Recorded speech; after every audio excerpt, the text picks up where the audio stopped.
Hello guys, आपका मेरे channel BBM lion में बहुत बहुत स्वागत। प्यारे बच्चों, आज हम पढ़ेंगे हिंदी के शब्दों के बारे में। पहले यहाँ पर देखते हैं हिंदी के कौन से शब्दों को हमने सुना है, जाना है, पढ़ा है, बोला है। जैसे गोरा, गोरी, गोरे, पीना, पीती, पिया, गधा, गधी, गधे, मुझे, मेरा, मेरे, रहा है, रही है, रहे, ये शब्द सुनते रहते हैं। इसी प्रकार ये शब्द भी सुनते हैं, चुपचाप, वाह, ताकि, क्यों, कैसे, आगे, पीछे, इसलिए, ताकि, क्यों, कैसे, ये शब्द हमने सुने। हमने अपने आसपास, अपने समाज में इन दो प्रकार के शब्दों को सुना है, बोला है, पढ़ा है, लिखा है। पहले प्रकार के शब्दों का रूप बदल रहा है, देखा होगा आपने। जबकि दूसरे प्रकार के शब्द जैसे के तैसे सदा सुने हैं, लिखे हैं, बोले हैं। अतः इस प्रकार से हम शब्दों को दो भागों में, दो प्रकारों में बांट सकते हैं। नंबर एक वे जिनका रूप बदलता रहता है, दूसरे वे जिनका रूप नहीं बदलता। प्रयोग के आधार पर शब्द दो प्रकार के होते हैं।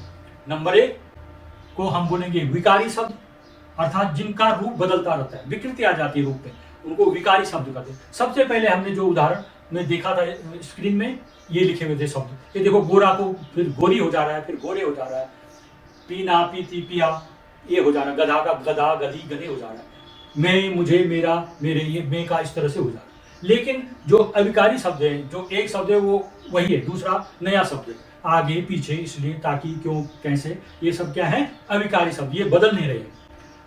आज हम पढ़ेंगे विकारी शब्दों के बारे में। विकारी शब्द चार प्रकार के होते हैं।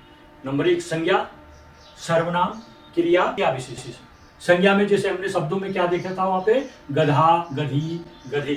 सर्वनाम में क्या देखा था? मैं, मुझे, मेरा, मेरे। क्रिया में क्या देखा था हमने?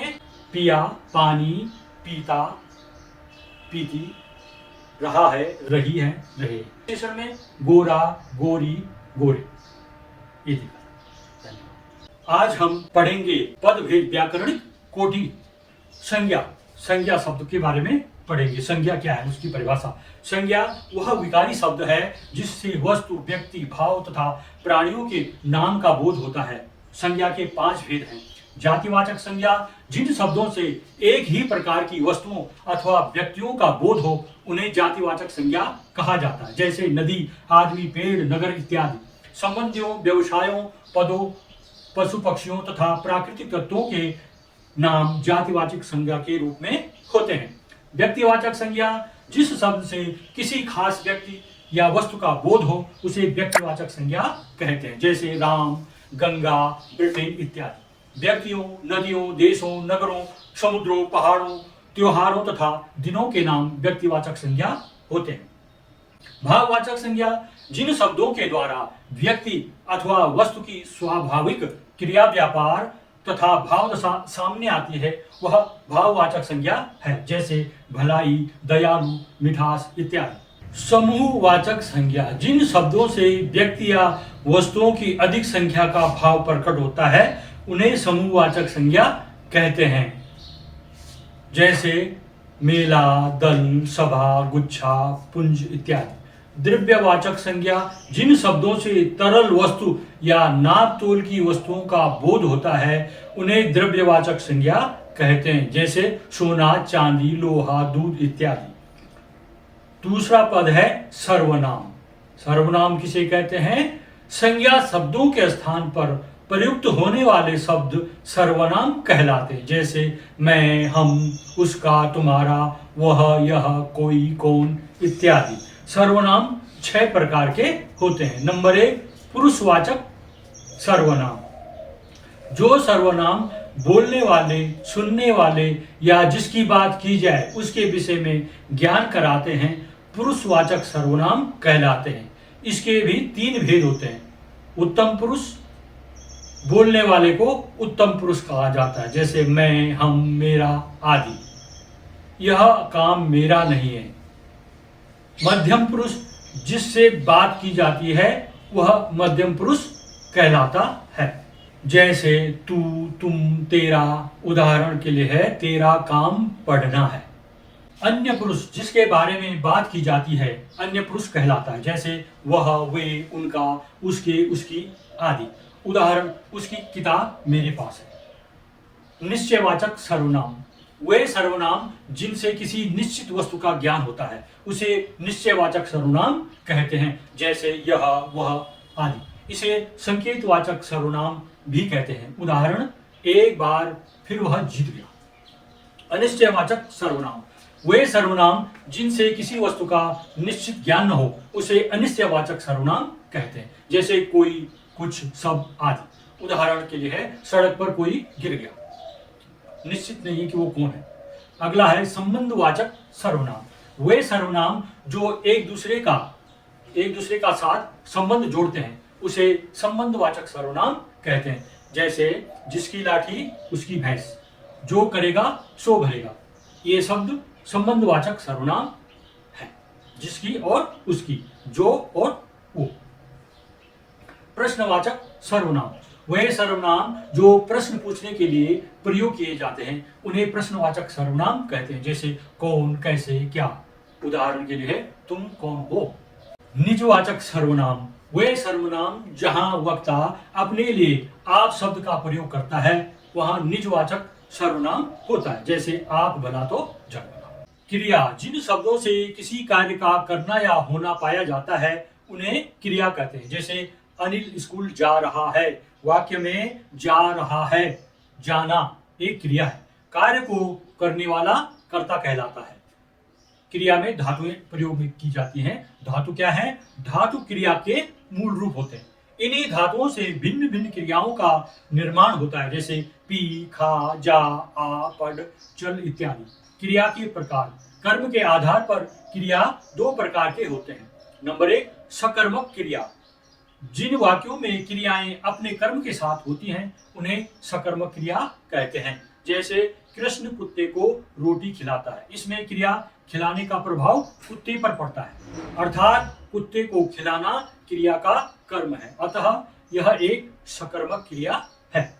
अकर्मक क्रिया जो क्रियाएं बिना कर्म के वाक्यों में आती हैं अकर्मक क्रियाएं कहलाती हैं, जैसे सविता हंसती है। इसमें हंसना क्रिया का किसी पर प्रभाव नहीं पड़ता, इसलिए यह अकर्मक क्रिया है।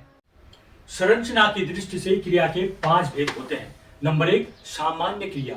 यह क्रिया का सामान्य रूप होता है, सामान्यतया इसका ही अधिक उपयोग किया जाता है। हमने कमरे की सफाई करना क्रिया है। संयुक्त क्रिया जिन वाक्यों में एक से अधिक क्रिया मिलकर एक ही कार्य करते हैं उन्हें संयुक्त क्रिया कहते हैं, जैसे राम ने पुस्तक पढ़ ली, पढ़ लेना।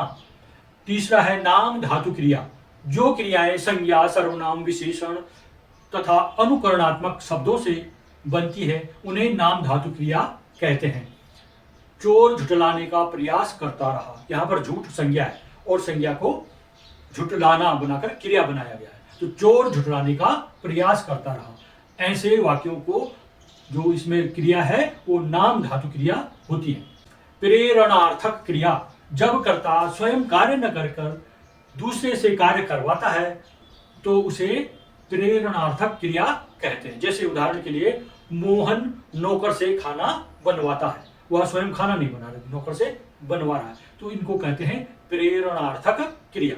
5वां है पूर्वकालिक क्रिया। जब मुख्य क्रिया से ठीक पहले कोई क्रिया की जाती है तो उसे पूर्वकालिक क्रिया कहते हैं। उदाहरण के लिए लड़का पढ़कर लिखने लगा।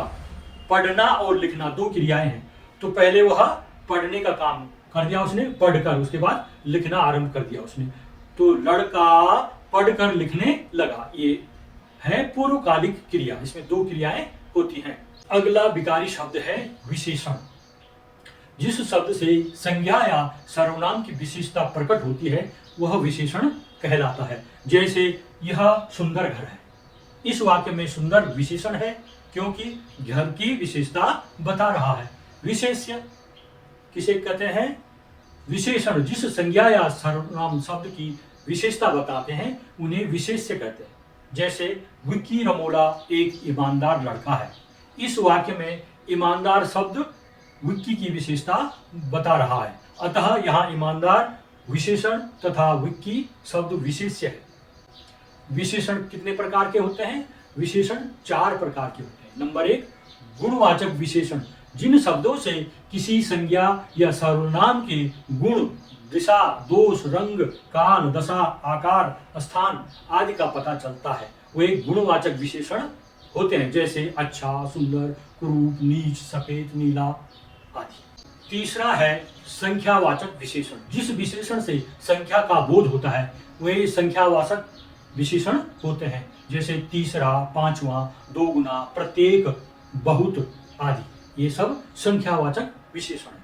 परिमाणवाचक विशेषण, जिस विशेषण से नाप, तोल आदि का पता चलता है वे परिमाणवाचक विशेषण होते हैं, जैसे 5 किलो, 2.5 मीटर, जरा सा, बहुत सा, कुछ आदि। संकेतवाचक विशेषण, जो विशेषण संज्ञा की ओर संकेत करें वे संकेतवाचक विशेषण होते हैं, जैसे यह घर, घर की ओर संकेत कर रहा है, यह घर, वह आदमी, यह बाग, वह लड़की। नजदीक के लिए यह और दूर के लिए संकेत करें तो वह का प्रयोग होता है। मेरे चैनल को सब्सक्राइब कीजिएगा। अगर आपको ये वीडियो पसंद आ रही है तो आप वीडियो को लाइक कीजिएगा, कमेंट कीजिएगा और इसको शेयर भी कीजिएगा। अगर आप इस चैनल में नए हैं तो मेरे चैनल को सब्सक्राइब भी कीजिएगा। धन्यवाद।